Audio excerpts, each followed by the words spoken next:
જય સોમનાથ.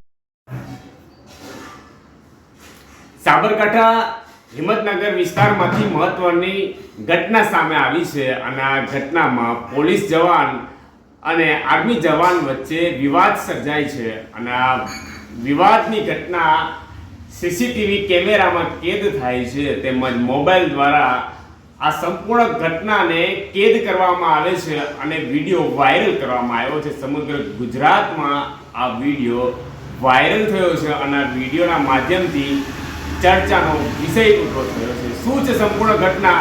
સમાચાર તરફ નજર કરીએ. નમસ્કાર, મેં મનોજ ચૌહાણ, ધ ગીર સોમનાથ લાઈવમાં દર્શક મિત્રોનું સ્વાગત છે. મહત્વના સમાચાર એ રીતે છે કે એક પોલીસ જવાન દ્વારા આર્મી જવાન સાથે મારપીટ કરવામાં આવી છે. વિગત સાથે ચર્ચા કરીએ. સાબરકાંઠાના હિંમતનગર વિસ્તારમાંથી પસાર થતા આર્મી જવાન ને પોલીસ જવાન દ્વારા ગાડી રોકવાની વાત કરી એક કાર એમને ઊભી રાખવાનું કીધું અને કારમાંથી બ્લેક ફિલ્મ ઉતારવાનું કહેતા આર્મી જવાન દ્વારા એમને કાયદો શીખવાડવામાં આવતો હતો. પણ ખરેખર જોવા જાય તો પોલીસ એમનું કામ કરતી હતી. પોલીસ એમની ફરજના ભાગ ઉપર એ રિયાલિટી ચેકિંગમાં હતી.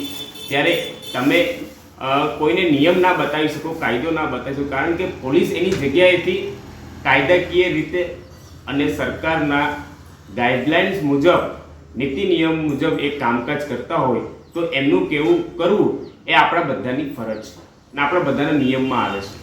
કારણ કે કોઈ પોલીસ તંત્ર, ટ્રાફિક પોલીસ એના નિયમોનું પાલન કરવા માટે તમને ગાડીમાંથી બ્લેક કાચ બાબતનો કોઈ પ્રશ્ન છે અથવા તો બ્લેક ફિલ્મ ઉતારવાની કોઈ વાત છે વગેરે કોઈ પણ આપણે ટ્રાફિકના નિયમોનું પાલન ના કરતા હોય અને એ આપણે વ્હીકલ એક્ટ મુજબ જે કંઈ પણ આપણે રોંગ સાઈડ જતા હોય અને આપણે આ મેમો આપતા હોય અથવા આપણે દંડ ભરપાઈ કરવો પડતો હોય કાયદેસર રીતે, તો આપણે એને ફોલો કરવું જોઈએ. પણ આ આર્મી જવાને એમના નિયમોનું પાલન ના કર્યું અને ત્યાં દલીલો કરતા હતા. પણ પોલીસ મિત્રોની એક જ ભૂલ આવી છે સામે કે પોલીસ તંત્ર દ્વારા એમના ઉપર હાથ ઉપાડવામાં આવ્યો છે અને એમના કપડાં ફાડી નાખ્યા છે અને એ બધા પોલીસો તૂટી પડ્યા એક આર્મી જવાન ઉપર અને એમને ઘાયલ કરી દીધો છે. હાલ પોલીસો દ્વારા એમના વિરુદ્ધમાં કાનૂની કાર્યવાહી કરી છે.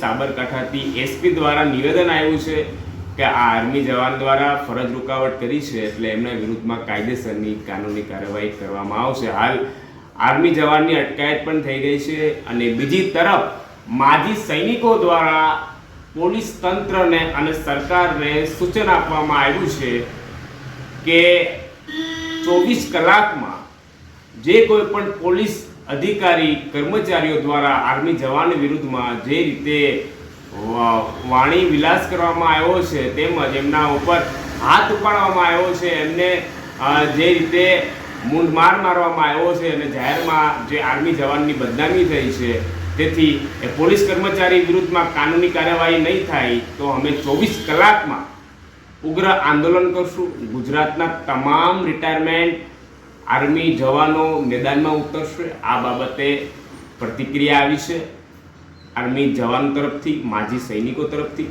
તો ધ ગીર સોમનાથ લાઈવના માધ્યમથી આપ જે દ્રશ્યો નિહાળી રહ્યા છો, જો આપના સમાચાર પસંદ આવતા હોય તો લાઈક કરજો, કમેન્ટમાં આપણા તરફથી અભિપ્રાય આપજો, શેર કરજો અને સબસ્ક્રાઈબ કરી લેજો. જય સોમનાથ.